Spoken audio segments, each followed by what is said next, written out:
اعوذ باللہ من الشیطان الرجیم، بسم اللہ الرحمن الرحیم۔ گرین نالج کے معزز دوستو، السلام علیکم۔ میں ہوں ابراہیم اور آپ دیکھ رہے ہیں گرین نالج چینل۔ ناظرین اکرام، سو عظیم مسلمان فاتحین کا سیریز جاری ہے اور آج ہم بات کریں گے عظیم مسلمان فاتح نمبر 47 سلطان صلاح الدین ایوبی کے بارے میں۔ صلاح الدین یوسف 1156 صدی عیسوی میں قلعہ تقریب عراق میں پیدا ہوا۔ اس کا باپ نجم الدین ایوبی شازی، اس کا چچا اسد الدین شیرخواہ دو ایسے شخص تھے جنہوں نے ملک العدد نور الدین زنگی سے تقرب حاصل کر کے خاندان ایوبیہ کردیہ کی بنیاد رکھی۔ اس خاندان کا نام کردیہ اس کی قوم کی نسبت سے ہے۔ یہ قوم کردوں کو قوم میں سے اشرف مانی جاتی ہے اور یہ ایوبہ نجم الدین ایوب کے نام سے رعایت کہا جاتا ہے۔ اسی خاندان کو بعض اوقات صلاح الدین کے نام سے نسبت سے دولت صلاحیہ بھی کہا جاتا ہے۔ اگر صلاح الدین نے اپنی زندگی بزرگ خود اپنے باپ کو نہ دی ہوتی تو صلاح الدین سے بڑھ کر اور کون اس امر کا مستحق ہو سکتا ہے کہ خاندان کا نام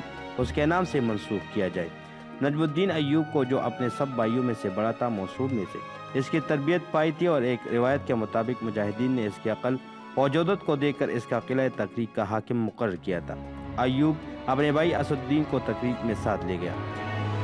علامہ ابن کثیر رحمۃ اللہ علیہ کا خیال ہے کہ صلاح الدین ایوبی کا باپ نجم الدین دراصل آذربائیجان کا رہنے والا تھا اور وہ جوانی میں بغداد چلا آیا تھا، جہاں وہ اپنی ذہنی صلاحیت اور جسمانی قابلیت سے اس قلعے تقریب میں قلعہ داری کا منصب مل گیا تھا، لیکن اسے قلعہ داری چھوڑنا پڑی اور وہ مصیبت اور پریشانی کے عالم میں اپنے چھوٹے بھائی اسد الدین شیرخواہ کو اپنے ساتھ لے کر موصول کے حاکم عطابیک شہید زنگی کے پاس چلا گیا۔ عطابیک یہ کیمانی عطالیق کی ہے، اصلی حکومت ان غلاموں کی تھی جنہوں نے سلجوقیوں کو اپنی وسیع و غریض سلطنت کے دور دراز علاقوں میں فوج کے مختلف مناصب پر مقرر کرنے کے لیے خرید لیا تھا۔ جب سلاطین سابقہ کمزور ہوئی اور خانہ جنگوں سے سلطنت کی بنیادیں ہلنے لگی اور یہی غلام جنہوں نے عطابک کہا جاتا ہے شہزادگان سابقہ کے سیاہی عطالیق بن گئی تھی اور تھوڑی ہی دنوں بعد اپنی حیثیت سے فائدہ اٹھا کر سلطنت کے مالک و مختار بن گئے تھے۔ صلاح الدین ایوبی کے باپ نجم الدین کو جب قلعہ داری سونپی گئی تو صلاح الدین کی عمر 11 سال کی تھی۔ اس زمانے میں مصر میں فاطمی و بغداد میں عباسیوں کی خلافت قائم تھی۔ 1182 صدی عیسوی میں مصر کے وزیر شاہ اور مصر کے سابقہ وزیر زرقام کے درمیان معرکہ آرائی ہوئی، جس میں شاگرد کو شکست فاش ہوئی اور وہ بجائے مصر کے پد دمشق کے حاکم حماد الدین کے بیٹے نور الدین زنگی کے پاس چل گیا۔ نور الدین زنگی نے اس کی بڑی عزت و افزائی کی اور اس کی مدد کے لیے اسد الدین شیرخواہ کو اپنی فوج دے کر مصر کی طرف روانہ کیا۔ اس لڑائی کے بعد اسد الدین شیرخواہ اپنے بھتیجے صلاح الدین ایوبی کے ہمراہ 1183 صدی عیسوی میں دمشق واپس آ گیا اور شادر نہایت شان و شوکت سے مصر کی وزارت پر دوبارہ فائز ہوا۔ شادر نے نور الدین زنگی سے وعدہ کیا تھا کہ لڑائی میں کامیاب ہونے پر جنگ کا خرچہ اور مصر کی آمدنی کا تیسرا حصہ اسد الدین شیرخواہ کو پیش کرے گا، لیکن اب وہ اپنے وعدے سے منحرف ہوا۔ وہ فرانس کے ساتھ دوستی کاند کیا۔ جب سلطان کو شادر کی بدہنی اور فرانس کے عیسائیوں سے دوستی کی اطلاع ملی تو اس نے اسد الدین شیرخواہ اور صلاح الدین ایوبی کی فوجیں دے کر مصر کی طرف روانہ کر دیا اور خود فرانس کی طرف کوچ کیا۔ اسد الدین شیرخواہ کو صلاح الدین ایوبی نے مصر اور فرانس کی فوجوں کا خوب ڈٹ کر مقابلہ کیا، یہاں تک کہ سب کو مار بگایا۔ یہاں سے فارغ ہو کر اسد الدین نے اسکندریہ کا رخ کیا اور اس شہر کو فتح کر کے صلاح الدین کو وہی چھوڑ کر آگے بڑھ گئی اور شہر سعید میں جا کر مقیم ہوا۔ مسند خلافت پر فائز ہوتے ہی صلاح الدین ایوبی نے سب سے پہلا کام یہ کیا کہ اس کے چچا اسد الدین شیرخواہ جس قدر دولت جمع کی ہوئی تھی وہ سب کے سب شام کے فوجی لشکر میں تقسیم کر دی اور مصر کے خزانے سے بھی اس نے مصر کی فوج کی تعلیف و قلوب کے لیے مال غنیمت اور دولت جاگیر عطا کی۔ اس کے علاوہ فوجی افسروں کے عہدوں میں ترقیات دے دی گئی۔ صلاح الدین کی وزارت میں جو سب سے بڑا کارنامہ انجام دیا گیا وہ یہ تھا کہ ایرت کی جان و مال کی حفاظت اور ان کے حقوق کا خاص خیال رکھا گیا تھا اور ان پر عدالت کے دروازے ہمہ وقت کھول دیے۔ ان کاموں سے عوام کے دلوں میں صلاح الدین ایوبی کی محبت نے گر کیا۔ مسلمانوں کی باہمی نا اتفاقی کے سبب جو علاقے مسلمانوں کے ہاتھ سے نکل گئے تھے سب انہوں نے واپس لینے کی آرزوئی صلاح الدین کے دل میں چٹکیاں لینے لگی تو 1190 عیسوی میں صلاح الدین ایک فوجی منظم اور سپہ سالار کی حیثیت سے بڑھ کر اور ایک ایک کر کے وہ تمام علاقے لیتا چلا گیا جو مسلمانوں کے ہاتھ سے نکل چکے تھے۔ صلاح الدین ایوبی کے جنگی کارنامے بشمار ہے۔ سب سے پہلے اس نے عسقلان کا رخ کیا۔ شاہ فرانس اور عیسائیوں کے مختلف گروہوں کو شکست ہوئی اور صلاح الدین ایوبی عسقلان پر قبضہ کر کے ایلیہ پر حملہ کرنے کی تیاری کرنے کے لیے واپس مصر آیا۔ ایلیہ 1190 عیسوی میں صلاح الدین کے قبضے میں آیا۔ 1198 میں عیسائیوں نے دمشق پر حملہ کیا لیکن صلاح الدین نے انہیں شکست دی۔ 1203 عیسوی میں سلطان صلاح الدین نے بیستان پر چڑھائی کر کے قبضہ کیا۔ اس کے بعد سلطان نے بغیر مقابلے کے جالوت نام کے ایک شہر پر قبضہ کیا۔ 1206 عیسوی تک سلطان نے عیسائیوں کی روز بروز بڑھتی ہوئی عداوت اور مخالفت کو روکنے کے لیے متعدد شہروں کو فتح کیا۔ 1207 عیسوی میں سلطان کے بیٹے ملک افضل نے عطا شہر کو فتح کیا اور خود سلطان نے ولی ارتقاط فرانس۔ اس کے بعد سلطان دمشق اور مصر سے بیت المقدس تک کے تمام راستوں اور شہروں پر قبضہ ہوتے ہوئے بیت المقدس کے عربی سمت پہنچا۔ شہر میں 1 لاکھ عیسائی موجود تھے۔ سلطان کی ان سے شدید جنگ ہوئی، لیکن آخرکار عیسائی صلح کرنے پر مجبور ہوئے۔ اس کے بعد سلطان دمشق آیا اور پھر کبھی مصر واپس نہیں گیا۔ سلطان صلاح الدین ایوبی نے عیسائیوں کے خلاف فیصلہ کن جنگیں لڑی، جو تاریخ کے صفحات میں صلیبی جنگوں کے نام سے مشہور ہے۔ سلطان کی عیسائیوں کے خلاف جنگوں اور گوناگو کامیابیوں کی تفصیل آگے بیان کرتے ہیں۔ فرانس کے ایک مشہور مورخ مینشو اس کے متعلق لکھتا ہے کہ بیت المقدس کی فتح میں صلیبیوں نے ایسے اندھے تعاقب کا ثبوت دیا کہ جس کی مثال گزشتہ تاریخ میں نہیں ملتی۔ عربوں کو زبردست اونچے برجوں اور بلند مکانوں کی چھتوں سے گرا دیا جاتا اور آگ پر زندہ جلا دیا گیا۔ صلیبی درندے مسلمانوں کو گھر سے نکال کر راستوں اور میدانوں میں جانوروں کی طرح گھسیٹتے تھے۔ مقتول مسلمانوں کی لاشوں پر لے جا کر مسلمانوں کو قتل کرتے تھے۔ کئی ہفتوں تک مسلمانوں کا قتل عام کرتے رہتے۔ مشرق و مغرب کے بیان کے مطابق انہوں نے 70,000 مسلمانوں سے بھی زیادہ تعداد میں طے کیے۔ یہ تمام اولین صلیبی سپاہیوں کے دستے پہلے قسطنطنیہ میں جمع ہوئے اور وہاں شام پہنچے۔ جیسا کہ ہم نے اس ویڈیو میں بیان کیا کہ اس وقت یہ ملک کئی سلطنتوں میں بٹا ہوا تھا اور مسلمان کی متحدہ قوت موجود نہیں تھی۔ عیسائیوں نے کئی شہروں کو فتح کیا اور ان شہروں کو فتح کرنے میں انہوں نے جس ظلم و ستم، سنگ دلی اور بربریت کا ثبوت دیا ہے، انہیں قتل و غارت گرمیز میں کوئی کسر نہ اٹھاتی۔ ایک مرتبہ 11,000 ترکوں کے سر جو ایک دھار میں ہلاک ہوئے تھے کاٹ لیے گئے۔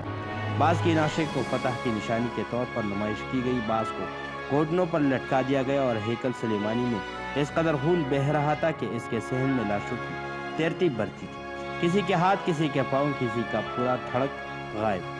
سب لاشیں بے جوڑ اسی طرح کے ایک دوسرے سے ملی ہوئی تھی کہ انہیں پہچاننا مشکل ہو گیا تھا۔ صلیبیوں نے اس قتل عام کو ناکامی سمجھ کر ایک مجلس منعقد کی، جس میں سے یہ امر قرار پایا کہ کل بادشاہگان بیت المقدس مسلمان، یہود اور غیر مقاتل عیسائی سب تیہ کر دیے جائیں گے۔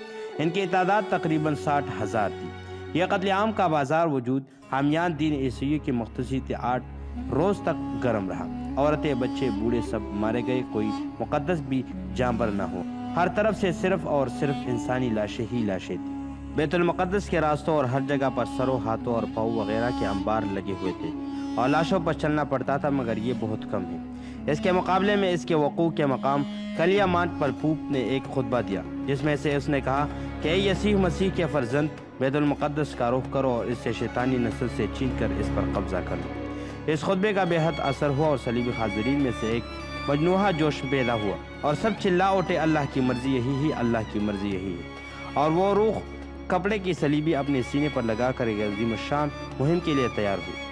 اب یہ سب لوگ مذہبی جوش اور اللہ اور اس کے بیٹے کو خوش کرنے کے لیے آئے تھے، اور ان سے سردار، جن میں سے بہن قابل ذکر ہے، اس موقع کتاب میں تھے کہ اپنے لیے کچھ مقبوضات حاصل کر لیں۔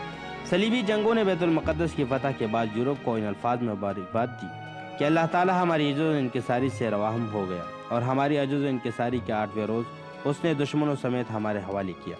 اگر آپ یہ معلوم کرنا چاہتے ہیں کہ جو شخص وہاں موجود تھے ان کے ساتھ ہم نے کیا سلوک کیا، اس قدر لکھ دینا ہی کافی ہے کہ جب ہماری صفائی ہیکل سلیمانی کے موبد میں داخل ہوئے تو ان کے گھوڑوں کے گھٹنوں تک مسلمانوں کا خون تھا۔ اب تاریخ کا ورق الٹتا ہے اور تاریخ کے اس نئے ورق پر سلطان صلاح الدین ایوبی کا نام جگمگاتا نظر آتا ہے۔ 91 برسوں کے بعد سلطان صلاح الدین ایوبی اپنی فوجوں کے ساتھ بیت المقدس کے سامنے موجود تھا۔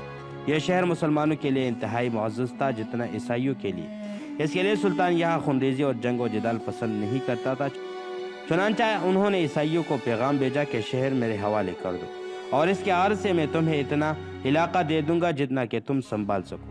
مگر عیسائیوں نے انکار کیا۔ اب سلطان کو مجبوراً لڑنا پڑا۔ کئی دن تک مقابلہ ہوتا رہا۔ جب عیسائیوں نے دیکھا کہ اب ان کے مقابلے کتاب نہیں ہے تو انہوں نے جان و مال کی حفاظت کے شرط پر شہر ان کے حوالے کر دی۔ شرط کی تفصیل یہ تھی کہ بیت المقدس کے تمام عیسائی فی مرد 10 دینار، فی عورت 5 دینار اور فی بچہ 2 دینار فدیہ ادا کریں گے، اور 40 دن کے اندر جن کا فدیہ ادا نہیں ہوگا تو وہ غلام شمار کیے جائیں گے۔ جیسا کہ ہم نے بیان کیا کہ جب عیسائیوں نے بیت المقدس پر قبضہ کیا تو انہوں نے مسلمانوں کا کس بے دردی سے قتل عام کیا تھا۔ سلطان صلاح الدین ایوبی چاہتا تھا کہ اس کا بدلہ لیا جا سکے، مگر اس نے بڑی فیاضی اور شرافت کا ثبوت دیا۔ بیت المقدس پر قبضہ کرتے ہی اس کے سپاہیوں نے شہر کے ہر گلی اور ہر کوچے کو حفاظت کے انتظامات کیے۔ وہ ہر قسم کے ظلم و زیادتی کو روکتے تھے۔ اس کا نتیجہ یہ تھا کہ ایک بھی ایسا واقعہ نہیں ہوا جس میں سے کسی عیسائی کو کوئی نقصان پہنچا ہو۔ اس کے بعد عیسائیوں نے اپنے فدیے ادا کیے اور اس کے ساتھ ہی سلطان نے تمام قیدیوں اور مقتولین عیسائی افسروں کی بیوی سے نہایت شریفانہ سلوک کیا۔ جب وہ اپنی حالت زار بیان کر کے رحم کی طالب ہوئی تو سلطان کی آنکھوں میں آنسو آ گئی۔ ان میں سے جن کے شوہر زندہ تھے اور وہ بھی جن کے شوہر قید میں تھے، ان سب کو رہا کر دیا گیا۔ جن کے شوہر قتل ہو چکے تھے تو ان کے لیے رتبہ کے مطابق روپیہ دے کر مستناع، اور دل ہی دل میں کہ وہ سلطان کے احساس سے اس قدر متاثر ہوئے کہ وہ اس کا ذکر کرنے بڑے ممنوعات سے کیا کرتی تھی۔ سلطان صلاح الدین ایوبی نے بیت المقدس پر قبضے اور عیسائیوں کی مکمل سرکوبی کے بعد جبکہ عیسائیوں سے اس کی صلح بھی ہو گئی تھی تو اس نے مستقل طور پر دمشق میں رہنے کا فیصلہ کیا۔ شام سے حج کا راستہ کھول دیا گیا۔ حاجی بلا خوف و خطر سفر کر سکتے تھے۔ اس کے بعد سلطان نے اسقلان کی دوبارہ تعمیر کردہ فصیلوں کو گرانے کا اور عیسائیوں کو وہاں سے نکل کر شہر میں منتقل کرنے کے لیے آدمی مقرر کیے اور بیت المقدس میں جا کر وہاں کی تعمیرات اور درستگی سے اطمینان کر کے اور قاضی بہاؤالدین یوسف سے بن رافع بن تمیم کو وہاں امیر مقرر کر کے خود سرحدی مقامات کا دورہ کرتے ہوئے اور سرحد کی حفاظت کو دیکھتے ہوئے دمشق چلا گیا۔ سلطان کا حج کرنے کا ارادہ تھا اور مصر اور یمن کو اس کی اطلاع بھیجی گئی اور تیاری کا حکم دیا گیا، لیکن سلطان کے مصاحبوں اور مشیروں نے اسے موقع پر حج کے واسطے جانا ملک کے لیے مضر سمجھا اور کہا کہ عیسائیوں کی بدہنی اور فریب دہی مشہور ہے اور ان پر اعتبار کرنا نہایت خطرناک ہے۔ چنانچہ سلطان نے عزم حج ملتوی کر دیا۔ بیت المقدس سے 5 سوال 588 ہجری کو روانہ ہو کر نابلیس، حمامہ، خبنین، بسنان، کوکب، تبریہ، صفت، یتین، ہونین، عین الذہب، مرج عیون، جرمہا وغیرہ کے مقامات سے گزرتا ہوا اور ان کو دیکھتا ہوا دمشق پہنچ گیا۔ دمشق کے لوگوں نے مرتبدوس پر آ کر ملے۔ سلطان صلاح الدین کو دمشق سے نکلتے ہوئے 4 برس گزر چکے تھے کہ اہل دمشق تھے کہ دیدار کو ترس گئے تھے۔ ان کی واپسی کا دن دمشق پر عید کا دن تھا جس کا یوسف کینوان میں واپس آ گیا تھا۔ دمشق میں ایک مرتبہ پھر رونق کا بازار گرم ہوا۔ سلاطین کے سفیر سلطان کے دوبارہ میں حاضر ہوئے اور سلطان کی زیارت کے لیے لوگ ہر طرف سے عام اڑے۔ 12 صفر 589 ہجری کو حاجیوں کا قافلہ حج بیت المقدس سے واپس آیا اور سلطان ان کی ملاقات کے لیے نکلا۔ حاجیوں کو مل کر اس کی آنکھوں سے آنسو جاری ہوئے اور اسی سال وہ حج کو نہ جا سکے۔ حاجیوں سے حرفین شریفین اور مکہ اور اہل مکہ کے حالات دریافت کرتا رہا اور یہ کہ مصر کے غلو اور صداقت فقراء اور محاورین کو کس طرح پہنچتی ہے۔ حاجیوں کو ان کی بخیرت واپس آنے پر مبارکباد دی اور ان کو مل کر نہایت خوش ہوا۔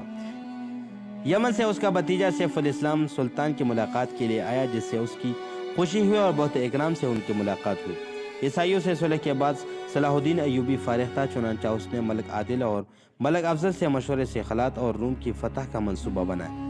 فیصلہ کیا گیا کہ روم پر خود صلاح الدین ایوبی حملہ کرے گا اور عادل ایک شہزادے کو لے کر خلات پر حملہ کرے گا۔ ان دونوں کو فتح کرنے کے بعد آذربائیجان اور عجم کے شہروں پر حملہ کیا جائے گا۔ چنانچہ سلطان نے ان حملوں کی تیاری کے لیے عادل کو کرک بھیج دیا، لیکن زندگی نے وفا نہ کی اور سلطان نے ان فتوحات سے قبل ہی دنیا سے رخصت ہوئی۔ صفر 589 ہجری کو سلطان تب کے مرض میں مبتلا ہوا۔ اس بیماری نے طول کھینچا اور مرض دن بدن بڑھتا چلا گیا۔ شہر اور اس کے ارکان دولت میں کھلی مچی ہوئی تھی۔ کوئی ایسا شخص نہ تھا جو سلطان کے لیے دعائے خیر نہ کر رہا تھا، لیکن موت کا کوئی علاج نہیں ہے اور آخرکار اسی لاعلاج مرض سے چہارشنبہ کے دن 1213 عیسوی میں نماز صبح کے بعد اس کی روح قفص عنصری سے پرواز کر گئی۔ سلطان کے وفات کا دن دمشق میں قیامت کا دن تھا۔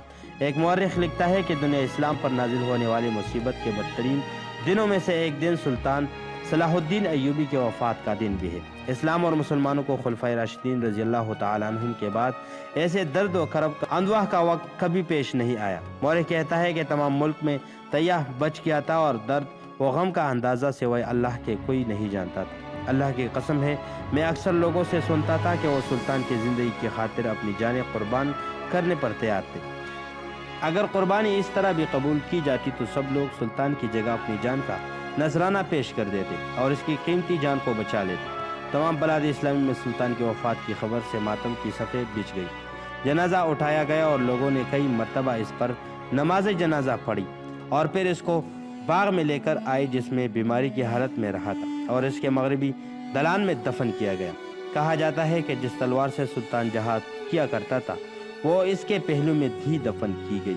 تو اس کے ساتھ ہی ہمارے آج کی بہترین ویڈیو کا اختتام ہوتا ہے۔ مزید اس طرح کے دلچسپ ویڈیو کے لیے اور اسلامک انفارمیشن کے لیے ہمارا یوٹیوب چینل سبسکرائب کیجیے اور بیل آئیکن کو دبانا مت بھولیے تاکہ تمام نئی ویڈیو کی اپڈیٹ آپ کو بوقت ملتی رہے۔ تو ملتے ہیں اگلی ویڈیو میں، اس وقت تک کے لیے اپنے اور اپنے گردن والوں کا اور اپنے والدین کا بہت سا خیال رکھیے۔ السلام علیکم۔